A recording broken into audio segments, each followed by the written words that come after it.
One of my absolute favorite ways to spoil my pets is by providing them with forage. It's a great way to provide some healthy variety in their diet, and it can be pretty easy to find. In today's video, we're going to talk all about forage, where I get my forage, and I'm actually going to show you guys my complete forage collection. So let's get started. Before we jump in, if you are new to my channel, hi, my name is Allison. Welcome to the Tiny Herd. I make new pet-related videos with everyday care for guinea pigs and rabbits on a weekly basis, so definitely subscribe if that sounds like something you are interested in, and you can also follow me on Instagram for daily content. So first, let's talk a little bit about what a forage actually is. So forage is kind of a loose term that is talking about some kind of dried mix for your pet. So usually it is a mixture of dried leaves, dried herbs, pretty much just like flowers, all those kind of good fresh things that you could find for your pet, kind of if you grew herbs or something like that. All of those things are kind of dried and then mixed together in a way that provides a nice mix for your animals. Really, when it comes to picking out a forage, the only thing you really need to be aware of is to make sure that everything included in the forage mix is safe and healthy for your pet. Now, I am of the mindset that every single thing that your pet eats does not need to be healthy for them, as long as they're not eating it in large quantities or on like a regular basis. So in something like a forage that is meant to provide enrichment and variety, having a couple things in there that are not necessarily the healthiest, for example, parsley is in a lot of forages, and feeding that on a really often basis can be bad since it does have a lot of calcium in it. But I'm of the opinion that in a mix like that and something that is given kind of on a rotational basis, not on a daily basis, and to provide variety, is okay and is a great way to go, because otherwise your pet is going to just be eating the same healthy things all the time. It's kind of the same thing as with humans. Not everything is going to be good for you that you eat, but as long as you do it in moderation, it's going to be fine. It's all about finding that balance. Because a forage is a mix of things that your pet otherwise wouldn't find, for example, you're not going to find like parsley or mint or something like that mixed in with hay. It's a great way to provide variety and enrichment with your pet. I like to mix it in with hay or sprinkle it around a cage, or even just give it to them in a little pile. It's a great way to give them variety. That's like the main thing that I really like using forage for. It's other things that they're not going to get, and it can add to their diet and make them just not get bored of eating the same exact foods all the time. Especially when it comes to feeding veggies, it can get really easy to get in kind of a routine. You know what your pet likes and you know what's healthy, and you end up just rotating those same things. So forages are a way to give them other things that they wouldn't get in like a fresh form, and like I said, provides enrichment and keeps them interested in their food. So now that you know what a forage is and what you need to look out for in a forage, let's talk a little bit about how to find good forages for your pets. My favorite place to find forages is actually in subscription boxes, and two of my favorites are Bunnies That Lunch and Piggy Box. Both of these are UK-based subscription boxes for pets, and I will leave links to both of them down below. With Bunnies That Lunch, you can actually buy a specific forage box, or you at least could in the past, and that is a really great way, in my opinion, to get really good forages. I prefer to get the forages from the UK because a lot of the companies that make products for small animals there put a lot more thought and effort into what they're actually putting into their products.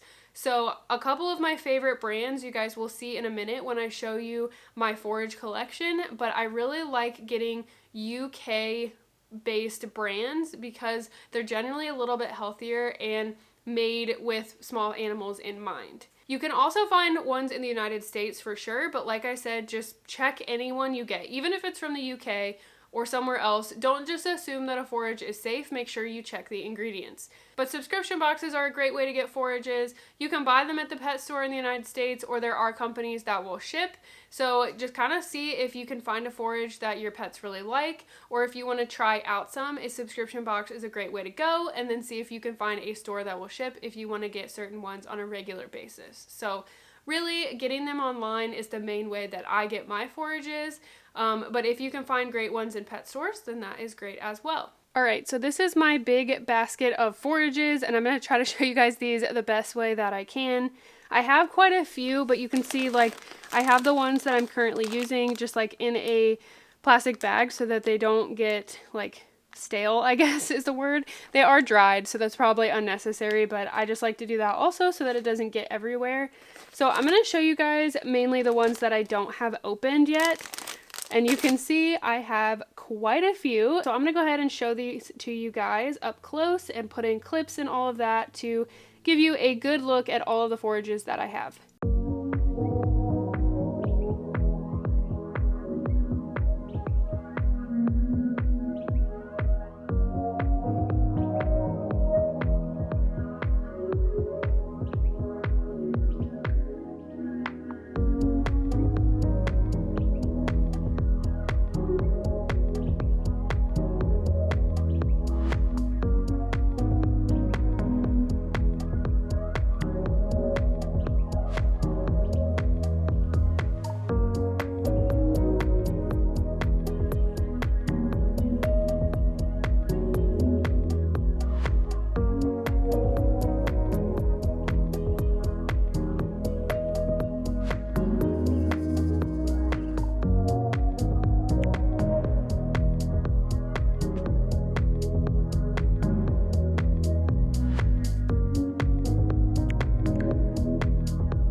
much for watching today's video. I hope you learned a little bit about forage and enjoyed getting to see my kind of extensive forage collection. Let me know if you guys have any recommendations down below in the comments. Make sure to subscribe to my channel if you haven't already and follow me on Instagram for daily pet content. I will see you guys in my next video. Bye.